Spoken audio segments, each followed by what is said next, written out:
Ever wonder why we sometimes wallow in what's already gone? It's done, finished, kaput. So why do we keep looking back? In this video, we'll count the real cost of feeding the past and how we can turn it into fuel for our future. We'll see how old pains can become compost for fresh growth, how big picture thinking shifts our mindset, and how much power lies in choosing where to focus. Throughout our lives, many of us will find ourselves replaying old conversations, bewailing regrets, or gnawing on old mistakes, because it can give us the seeming illusion of control. We could have done this, and if we'd taken that opportunity, the world would have turned on its axis if we hadn't made that mistake.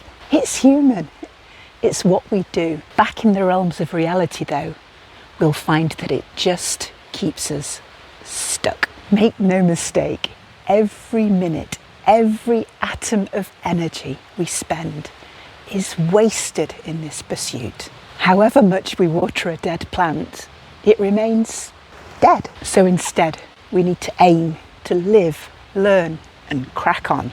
I know when I've rehashed a decision, it's futile. Like the time I didn't visit my first choice destination because I'd read an article and let it put me off. To add salt to the wound, the replacement trip delivered exactly what I'd been trying to avoid. I was robbed, and what was lost isn't coming back. What if I'd chosen differently is an exhausting loop to be in, but recognizing what I learned from it, that's fertilizer for the next venture. What's one old memory or mistake that your mind keeps pressing repeat on? And how does it feel in your body when it shows up? So let's take the time to check our personal accounts. There's a real cost to hanging on to the shadows of the past. Every drop of time and energy we give to the past is one less we have to invest in the future.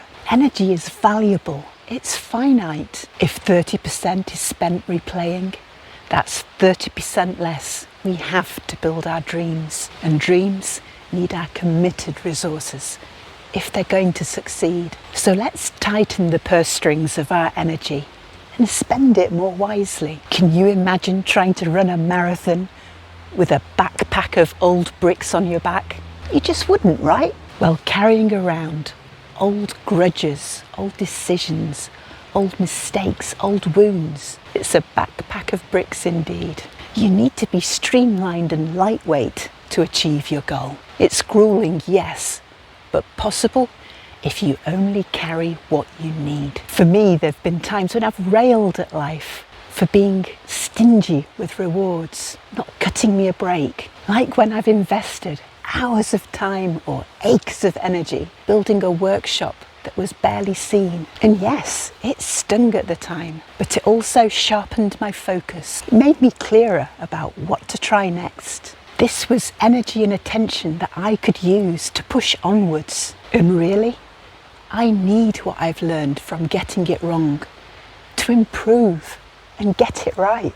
How much lighter would you feel if you dropped that backpack, even just a little? And that's the light in the gloom of not getting things right instantly. Nowadays especially, it can be so easy to fall into the trap of wanting instant gratification. If we don't get it easily, maybe it's not meant for us. But the past isn't waste, it's compost. Every mistake, rejection, unfairness, it can feed our growth if we let it, if we can see it through the lens of what it showed us or how much we upped our game. We'll find that we've strengthened our muscle to move forwards. I know that for me, when I've faced challenges and disappointments, reflecting helps. What am I being shown? How can this work for me?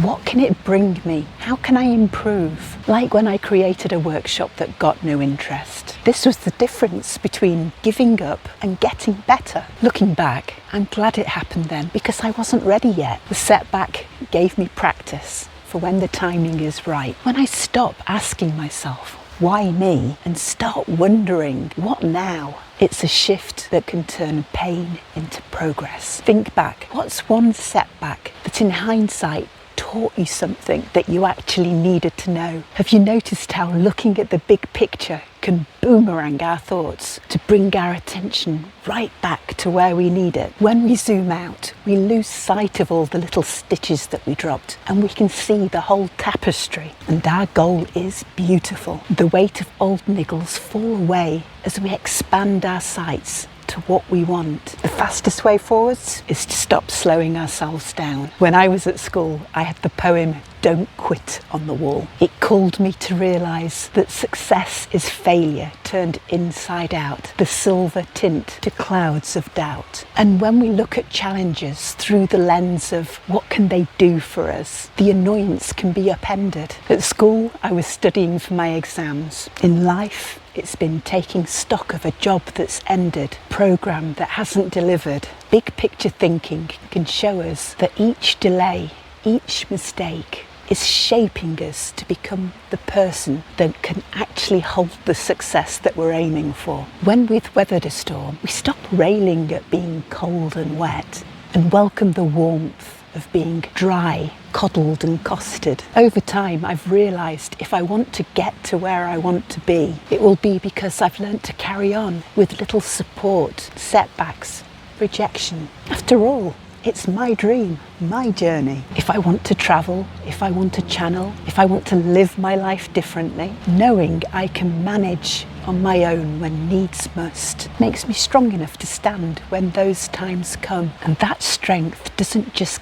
get me through, it gives me the confidence that I'll thrive when support does come through. What if every struggle so far wasn't punishment but preparation for the exact life you want? So is it even really a choice? On the one hand, we can keep feeding the past, which offers no return on investment, and on the other, we can give 100% to our living, breathing dream. It's pretty much a no-brainer, isn't it? Let's stop watering what's gone, reclaim the wasted energy, and use the fertiliser of the experience we've gained. At the end of the day, the only thing that can really slow us down or stand in our way is us, and we're not going to do that. Another line of that poem I loved was, "Rest if you must, but don't you quit." I know I've had times when I've felt overworked and underfunded, but that doesn't mean I want to stop.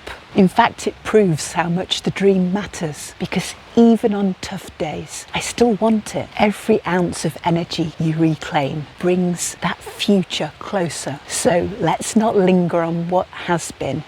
Let's focus on what is and dream of what will be. If this resonates, there's a free one-page PDF that you can keep close. Stop feeding the past, reclaim your present and build your future. You'll find it linked below. Your past is done, but your present is here. And the future, it's waiting, and it needs 100% of you. Take very good care of yours and of you.